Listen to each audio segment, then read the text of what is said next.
1인 창업, 3주 동안 만들었는데 매출 0원, 팔리지 않는 서비스를 복귀해봤습니다. 결론은 서비스를 먼저 만들면 안 됩니다. 먼저 고객을 찾고 그 고객에게 팔 수 있는지 확인한 다음 만들어야 합니다. 저는 이 순서를 반대로 했습니다. 3주 동안 서비스를 만들었습니다. 기획하고 개발하고 홈페이지를 만들고 결제 기능까지 붙였습니다. 그리고 오픈했습니다. 매출은 0원이었습니다. 한 명도 결제하지 않았고 처음부터 큰 매출을 기대한 건 아닙니다. 그래도 한두 명 정도는 결제할 거라고 생각했습니다. 가격도 비싸지 않았고 기능도 나쁘지 않았습니다. 그런데 아무 일도 일어나지 않았습니다. 왜 팔리지 않았을까? 복귀해보니 이유는 단순했습니다. 저는 서비스를 만들었지만 고객을 확보하지 못했습니다.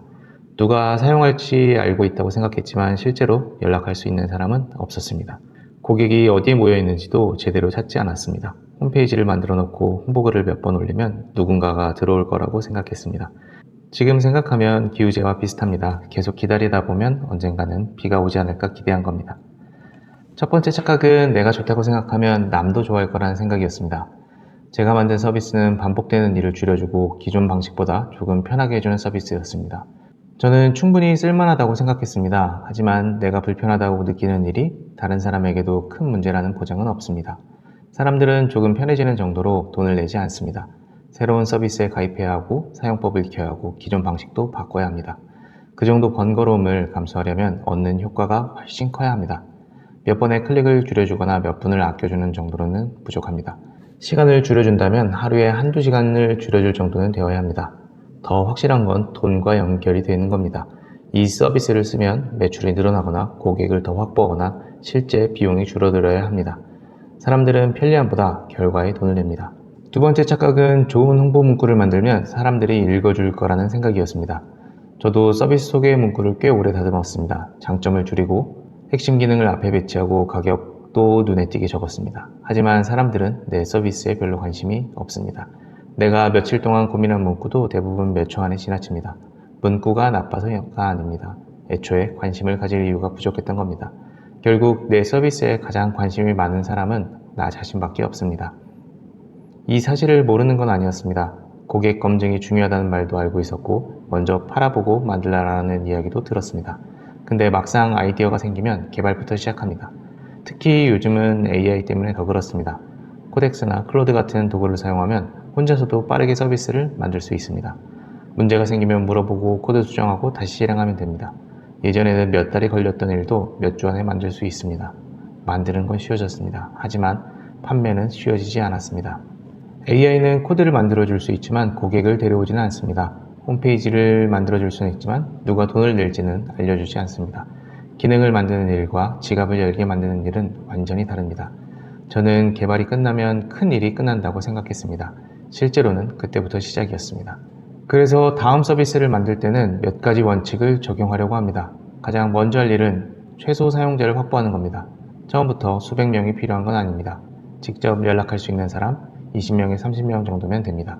이 사람들에게 먼저 설명해 봐야 합니다. 정말 필요한지, 지금 어떤 방식으로 해결하고 있는지, 돈을 낼 의사가 있는지 확인해야 합니다. 여기서 가장 조심해야 할 말이 있습니다. 좋은 아이디어네요. 사람들은 웬만하면 좋게 이야기해 줍니다. 좋다는 말과 돈을 낸다는 말은 다릅니다. 그래서 중요한 건 칭찬이 아닙니다. 지금 사용할 것인지 사용하지 않는다면 왜 그런지를 들어봐야 합니다.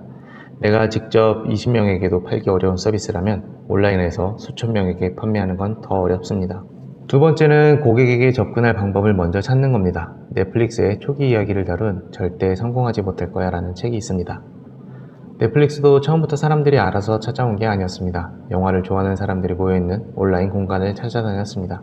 그곳에서 서비스를 알리고 초기 사용자를 모았습니다. 지금은 세계적인 기업이지만 시작은 직접 고객을 찾는 일이었습니다. 그런데 작은 서비스를 만든 저는 홈페이지를 하나 열어놓고 고객을 기다렸습니다. 고객이 모여있는 커뮤니티가 있는지, 직접 연락할 수 있는 명단이 있는지, 기존 관계를 활용할 수 있는지를 먼저 봐야 합니다. 고객에게 접근할 방법이 없다면 서비스가 좋아도 팔기 어렵습니다. 세 번째는 완성 전에 설명 페이지부터 공개하는 겁니다. 구글이나 네이버는 홈페이지를 올린다고 바로 검색에 노출해 주지 않습니다. 사이트를 발견하고 내용을 읽고 검색 결과에 반영하는데 시간이 걸립니다. 그래서 서비스가 완성될 때까지 기다릴 필요가 없습니다. 누구를 위한 서비스인지, 어떤 문제를 해결하는지, 어떤 효과를 주는지를 텍스트로 먼저 올리는 겁니다. 디자인이 완벽하지 않아도 됩니다. 기능이 전부 완성되지 않아도 되고, 개발과 검색 노출 준비를 동시에 시작해야 합니다. 마지막은 디자인보다 효용에 집중하는 겁니다. 물론 디자인도 중요합니다. 서비스가 너무 엉성하면 신뢰를 얻기 어렵습니다. 하지만 버튼 색깔이나 여백을 며칠씩 고친다고 매출이 생기는 건 아닙니다. 사용자는 예쁜 화면을 사는 게 아닙니다. 그 서비스를 사용해서 얻는 결과를 삽니다. 제가 디자이너가 아닌 이상 며칠 더 붙잡는다고 갑자기 엄청나게 예뻐지지도 않습니다. 그 시간에 고객 한 명을 더 만나고 불편한 점을 하나 더 듣는 게 낫습니다. 이번 서비스가 완전히 실패했다고 생각하지는 않습니다. 오픈한 지 얼마 되지 않았고 앞으로 고객을 찾으면 팔릴 수도 있습니다. 하지만 한 가지는 분명합니다. 저는 서비스를 만드는데 3주를 썼지만 판매에는 그만큼 노력하지 않았습니다. 시장이 없다고 말하기 전에 시장으로 직접 들어가지는 않았습니다. 아이디어가 나빴는지, 가격이 잘못됐는지, 타이밍이 맞지 않았는지도 아직 모릅니다. 그걸 판단한 만큼 고객을 만나지 않았기 때문입니다. 다음에는 순서를 바꾸려고 합니다. 먼저 고객이 있는 곳을 찾고 직접 연락할 사람을 확보하고 설명 페이지부터 공개할 겁니다. 그 다음 반응을 보면서 꼭 필요한 기능만 만들려고 합니다. 서비스를 만든 뒤 고객을 찾는 게 아니라 고객을 찾은 뒤 서비스를 만드는 겁니다. AI 덕분에 만드는 일은 쉬워졌습니다. 그래서 이제는 만드는 능력보다 팔 수 있는 구조를 만드는 능력이 더 중요합니다.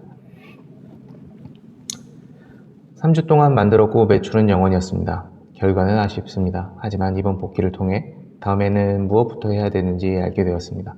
서비스는 완성한다고 팔리는 게 아닙니다. 누구에게 팔 것인지부터 정해야 합니다.